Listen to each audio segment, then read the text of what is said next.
Star plus का popular serial क्योंकि सास भी कभी बहू थी कि आज के नए एपिसोड में हमें देखने को मिला अंगद तुलसी से कहता है कि माँ आपको समझना होगा हमारा असली दुश्मन रणविजय नहीं बल्कि ऋतिक है इसलिए जो भी एक्शन लेना है ऋतिक के खिलाफ लेना चाहिए। ये सुनते ही तुलसी को बहुत गुस्सा आ जाता और वो बोलती है कि हाँ जा अपने भाई से लड़ ले जा उसे मार डाल। अंगद गुस्से में घर से निकल जाता है और बाहर तेज बारिश हो रही होती। अंगद छतरी लेकर जा रहा होता तभी सामने से ऋतिक भी गुस्से में आता है और वो उसे धक्का दे देता। अंगद कीचड़ में गिर जाता है। ऋतिक चिढ़ाता है तेरी हिम्मत कैसे हुई पेपर्स पर साइन करने की, तूने अपने शेयर्स रणविजय के नाम क्यों किए। और तभी अंगद भी गुस्से में बोलता है तो लूजर है, अपनी कंपनी फैक्ट्री तूने बर्बाद की है। दोनों की जोरदार लड़ाई हो जाती है। चोल के सारे लोग जमा हो जाते और सुहास भी वहां आ जाता है और सुहास ये सब देखकर रणविजय को वीडियो कॉल करता है। रणविजय ये सब देखकर बहुत खुश हो जाता और सोचता है अब यकीन हो गया अंगद मेरे काम आएगा। और दोनों की लड़ाई रणविजय देखकर बहुत ज्यादा खुश हो रहा होता है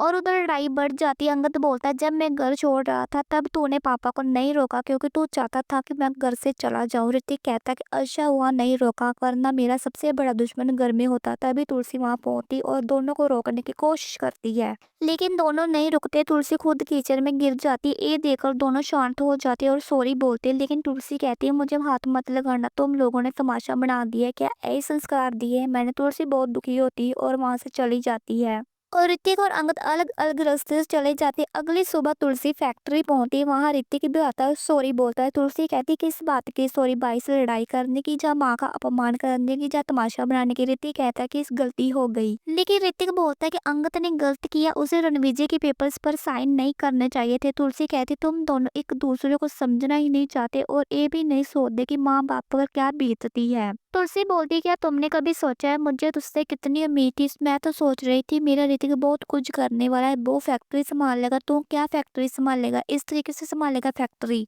और दूसरी ओर देखते कि मीर घर पहुंचता और उसको थोड़ा आराम होता और वो ऑफिस में पहुंच जाता और वहाँ पर डॉक्टर भी आते हैं जो कि उसके दोस्त रहते हैं। वो बोलते कि मैंने तुम्हें बोला था कि तुम्हें ऑफिस नहीं आना और कुछ दिन आराम करना, तुम्हें फिजियोथेरेपी भी लेना, लेकिन तुम वहाँ पर क्यों आए। और नोइना बोलती कि मैंने इनको मना किया था वहाँ पे आने के लिए लेकिन ये मेरा एक नहीं सुने। डॉक्टर बोलती है कि आप कौन है। नोइना बोलती कि मैं इनकी पार्टनर हूँ। मीर बोलता कि हाँ ये मेरी बिजनेस पार्टनर है। तभी यहाँ पर तुलसी आ जाती है। डॉक्टर बोलते हैं कि भाभी जी आपको तो पता है ना ये कितने बड़े लापरवाह इंसान, आपको इनका ख्याल रखना पड़ेगा क्योंकि ये तो समय पर दवाई नहीं लेते। तुलसी बोलती है कि अब मैं इनका 6 साल से ख्याल नहीं रख रही हूँ क्योंकि हम दोनों एक साथ नहीं रह रहे। डॉक्टर बोलता है कि ये आप क्या कह रही, आप साथ में क्यों नहीं रहते। मीर बोलता है कि अब ये हमारे साथ नहीं रहती, 6 साल पहले मैं दवाई लेता था लेकिन अब मैं दवाई नहीं लेता। नोइना बोलती कि मैं इन्हें खुद दवाई देती हूँ और नोइना बोलती कि मैं डेली इन्हें पालक और पनीर का सूप बना कर देती हूँ लेकिन ये पीते नहीं। मीर बोलता कि हाँ ये मुझे देती है लेकिन मैं कभी कभी पी लेता हूँ।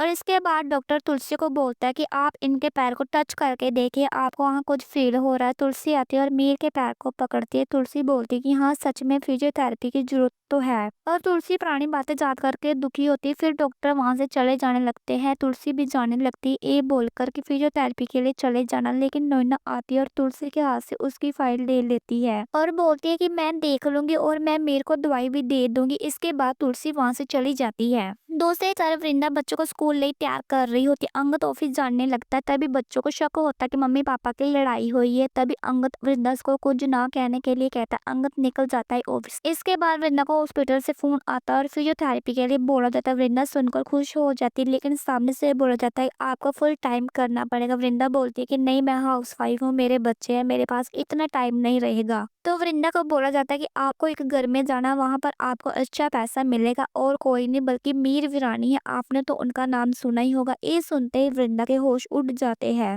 और वृंदा चौंक जाती। उधर अंगद तुलसी से सॉरी बोलता और कहता है कि मैं ये सब कंपनी बचाने के लिए कर रहा था, प्लीज माँ मुझे माफ कर दे। तभी वृंदा आकर जॉब के बारे में बताती है। अंगद वृंदा से कहता है कि तुम्हें जाना चाहिए, पापा बहुत लापरवाह है, कम से कम कोई उनका ख्याल रखेगा। तुलसी भी मान जाती है। वृंदा डरती है सामना कैसे करेंगी। वृंदा घबराती है। तुलसी कहती है बहू बनकर नहीं जा पा रही तो अब फिजियोथेरेपी बनकर जाएगी। वृंदा फैसला कर लेती कि वो वीरानी हाउस जाएगी और मीर की देखभाल करेगी और यहीं पर एपिसोड खत्म हो हो जाता है। और अब अपकमिंग एपिसोड में आपको देखने को मिलेगा कि बाबजी मुंबई आएंगे और मीर और तुलसी की सगाई करवाने की बात करेंगे, लेकिन उन्हें पता चलेगा कि दोनों 6 साल से अलग रह रहे हैं। और अभी ये देखना काफी इंटरेस्टिंग होने वाला है। ये सब कुछ जानने के बाद बाबजी क्या एक्शन लेने वाले हैं? क्या वो घर का लोन चुकाने के लिए और टाइम देंगे? क्या वो सोनिका देव के साथ शादी करेंगे? आपको क्या लगता है, कमेंट में जरूर बताएं। क्योंकि सास भी कभी बहू और टीवी सीरियल की लेटेस्ट खबरों के लिए हमारे चैनल को सब्सक्राइब कीजिए। क्योंकि सास भी कभी बहू का आज का एपिसोड आपको कैसा लगा, अच्छा लगा, वीडियो को लाइक करना ना भूलें।